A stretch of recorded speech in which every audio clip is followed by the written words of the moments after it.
Congolais, chers compatriotes, il y a 6 ans, je prenais congé de mes responsabilités en tant que président de la République, chef de l'État. Et fait inédit dans notre pays, en près de 60 ans d'indépendance. J'ai passé pacifiquement la main à un nouveau chef d'État. Depuis lors, je m'étais imposé un strict devoir de réserve, y compris quand j'ai fait l'objet, directement ou par mes proches interposés, de provocations, de déni de droit, d'humiliation, d'imputations dommageables et d'autres multiples atteintes à ma dignité. D'abord, parce que je suis convaincu que le temps est le meilleur allié de la vérité, un antidote lent mais puissant contre le venin du mensonge et de la délation. Mais aussi et surtout parce qu'agir autrement aurait fait le jeu de ceux qui, par cette campagne odieuse, cherchaient à détourner l'attention de notre peuple de leur incapacité, aujourd'hui avérée, à répondre à ses attentes et aspirations. J'ai enfin décidé de briser ce long silence, de sortir de ma réserve et de m'adresser à vous parce que l'enjeu est de taille. Il est même existentiel.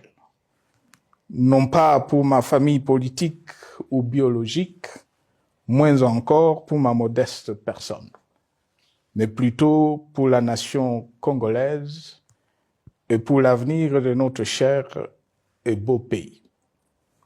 J'ai décidé de briser le silence parce qu'au vu de la situation que traverse notre pays, continuer à me taire m'aurait rendu poursuivable devant le tribunal de l'histoire pour non-assistance à plus de 100 millions de compatriotes en danger. Je saisis cette opportunité pour partager avec vous mes réflexions et participer ainsi à la recherche de la solution à la crise que traverse notre pays, la République démocratique du Congo, terre de nos ancêtres, car il est gravement malade et son pronostic vital engagé. Mieux que quiconque, vous en êtes conscient, car vous en faites quotidiennement les frais dans votre chair et vous en payez le prix. Mes chers compatriotes, vu l'importance stratégique de notre pays et le rôle qu'il est appelé à jouer, j'avais, de l'avènement au pouvoir du chef de l'État actuel, conclu avec lui un accord donnant naissance à la coalition entre nos forces politiques respectives.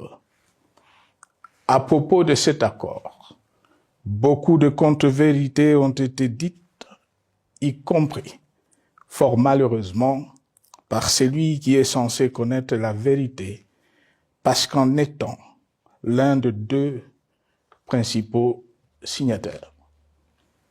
En attendant qu'au moment opportun, la vérité soit rétablie, preuve irréfutable à l'appui, permettez-moi pour l'instant d'affirmer qu'en ce qui me concerne, la conclusion de cet accord n'avait pour seule motivation que l'intérêt supérieur de la nation.